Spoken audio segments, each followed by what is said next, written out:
而且排球呢是膝关节的第一大杀手嘛，大家都知道。Hello， 大家好。民族自豪感和民族自卑感其实一线之隔。这个主题呢有一点点敏感，但其实我心里一直有这个想法，而且最近看了一个电影，这句话又重新涌上心头。然后这个电影呢就是陈可辛导演执导的《Leap》，他的中文翻译是夺冠。他讲的是中国女排的故事。其实里面有2个场景让我印象非常深刻。第一个场景呢就是郎平她退役以后，当时有一段时间是在美国生活。有一天呢，她去超市买东西，然后她就把车停在了残疾人的停车位上。然后当她买完东西，大包小包，然后就回到她那个车上的时候，就有一个洋人过来跟她说，你不可以把车停在残疾人停车位上啊，你需要把它移走。然后当时郎平就从车里面取出了她的那个残疾人证，然后那个洋人就相当震惊，就说你看起来这么年轻，我看起来也好好的为什么会是残疾人？郎平就跟他说，其实我有练体育项目，然后才会变成这样。洋人依然很震惊，就说到底是什么体育项目？然后郎平就跟他说，我练的是排球。洋人就说，为什么练排球会把你变成这样？那个郎平就说，是啊，我也不明白为什么练排球会把我变成这样。我觉得这是一句很感慨的话，然后也让我非常心疼。因为大家都知道嘛，就是运动员的黄金年华其实非常短暂。他们最常说的一句话就是，如果再不拼我就没有机会了，如果再不拼我就没有时间了。然后每次的训练呢也是要尽全力的过量的突破自我的，自然是很容易受伤的，甚至是终身的损伤。而且排球呢是膝关节的第一大杀手嘛，大家都知道，因为有横向、快速、弹跳、急停，都是对膝关节伤害很大的动作。像这样的训练，每天不知道要经历多少次。所以每一个队员的训练都是要求很严的，有时甚至觉得是不是应该这样练，队员都有些崩溃了，因为有时候练得这么苦却看不到明显的变化。郎平感叹道，有的时候快疯了，摇头的，掉眼泪的，跟不同的教练来宣泄自己的想法，大家都遇到了极限。郎平其实也早有心理准备，他表示球员们还是不能有负面的情绪，再坚持一下，努力一下，一定会有结果，这种正能量话一定要说。当然郎平也客观地表示，有时候连教练也觉得不行的时候，就一定要转弯反思是不是方法出了问题。郎平也一直激励队员一定要有耐心，说不定哪天就开窍了。还有一个场景呢是2013年，然后郎平重新挂帅了中国女排的教练以后，然后他就跟大家说，以前我们想的都是夺冠，得了亚军都算是输，现在想想到底是为什么呢？是因为当时中国人的底气还不足，自尊心还脆弱，我们需要一个个的冠军，一个个的金牌来证明自己不比别人差。我觉得他说的这句话非常的实在，也很诚实。因为对于民族自豪感而言，我们从小在语文作文里面就无限的抒发，然后有的是被灌输，有的是自己抒发这种民族自豪感，然后并且有这种民族自豪感无限的膨胀。但是喜怒哀乐人之常情嘛，过于膨胀的民族自豪感其实很有可能来自于大家的不自信。然后我觉得这个电影好的地方呢，就是陈可辛导演并没有像很多的内地导演那样，然后就是以如何雄浑壮烈的口气，然后说一不二的口气，或者是既想批评又想呈现的这种很矛盾的状态来拍这个电影。它不是，它是以观察、以描述。这个电影好在以观察、探讨的方式讲了中国女排这些年来的成败，没有一味宣扬中国女排成功后的伟大形象，而是不断地提醒世界各国竞争的激烈程度。开头用很大的篇幅讲了女排第一次世界冠军之前中国体育的惨痛状况、设施条件。80年代5连冠之后，又将焦点聚集在女排青黄不接的阶段，讲了方法之后会带来的精神飘落。不管你们是不是还记得，这就是我。中国女排呢一直受到很多人的关注，也包括很多的海外华人嘛。这个电影有在新加坡上映，当然也是勾起了一代人的回忆杀。其实我觉得中国女排的精神呢，也普遍存在于海外华人的身上，就是一股不服输、不愿意落后别人，然后不愿意别人说你差的一种精神嘛。尽管在起点我们的物质条件甚至是科技技术都比不上别人，但是我们有一颗谦虚愿意去继续学习的心。然后我觉得现在就是不要被无限膨胀所谓的民族自豪感和曾经辉煌的自己麻痹了，依然要像中国女排那样，就是脚踏实地，然后认清自己不足到底在哪里，持续不断的努力，这样你才可能说不断的去进步。为什么中国女排会受到这么高的关注呢？然后它的精神到底是什么呢？让我们来一起看一下。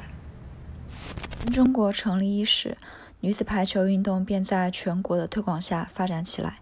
1964年，甚至邀请日本教练来指导传手、勾手、发飘球。最後はサービスエース専売広島が決勝に進んだ。还有2个月，即将面对日韩这2个实力强大、后勤保障又非常完善的对手，但中国女排却在透风的竹棚，穿着棉质的护具，做着艰苦的备战。说实在啊，中国女排刚刚开始创业的时期，跟所有的项目一样，很艰苦，很艰苦的。教练员、运动员心里很明白，条件的改变是要靠你打出成绩来了。你打出成绩了，人家条件自然会来改变你。所以那个时候，女排是做5等舱，做5等舱啊！中国女排在郴州的早上，队员们一睁眼还来不及梳头，就去练150个发球。即使这样努力，教练袁伟民仍在喊着：“你的球这么菜，不是白发给对方吃吗？”虽然训练条件比不上对手，但袁伟民在训练中的要求却不比任何一支队伍低。袁伟民清楚，要战胜日本队这个意志坚强的对手，就首先要在训练以及比赛作风上战胜对手。教练带着这些当时都只有20多岁的女孩子，在郴州训练基地每天的24小时里，除了睡觉，都在进行与排球相关的艰难训练。训练基地的大门紧锁着，隔绝了他们与外界的联系。姑娘们就在这个训练场与宿舍不到100米的地方，进行着半军事化管理的训练。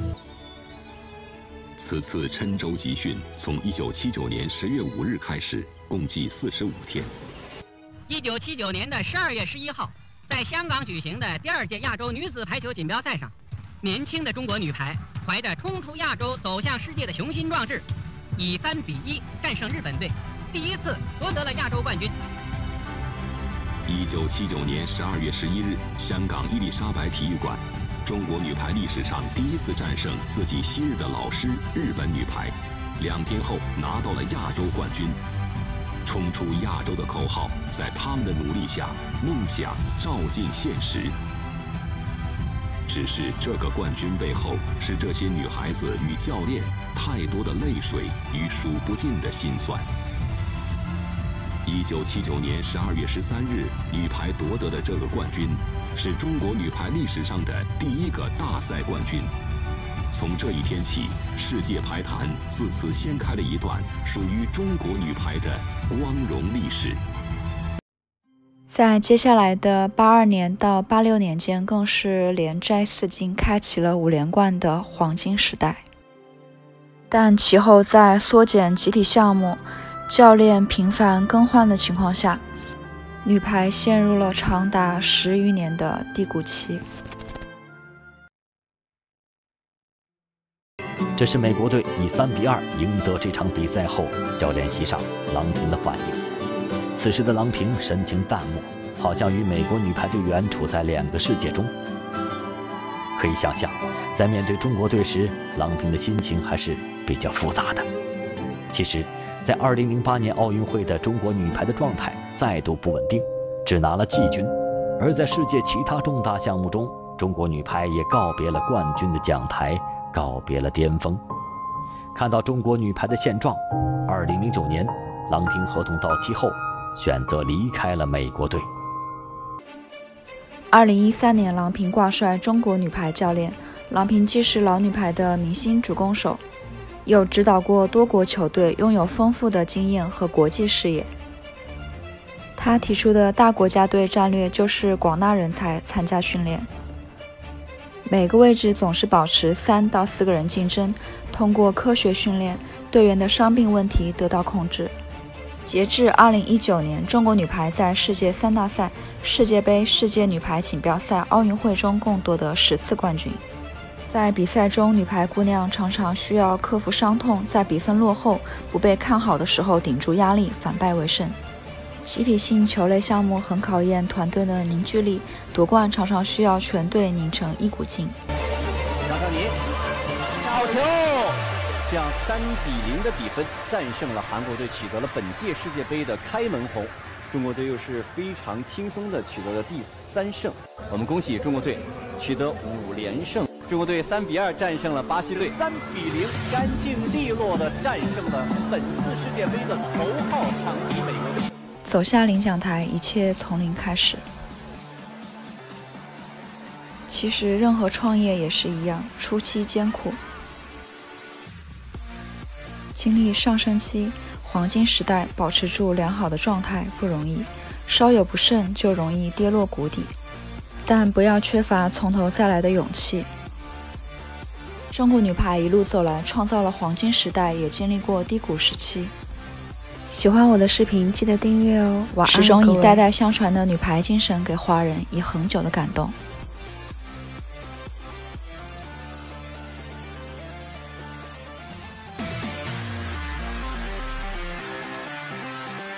那么25-12，我们恭喜中国队事先设计好的，正式的获得本次世界杯的冠军。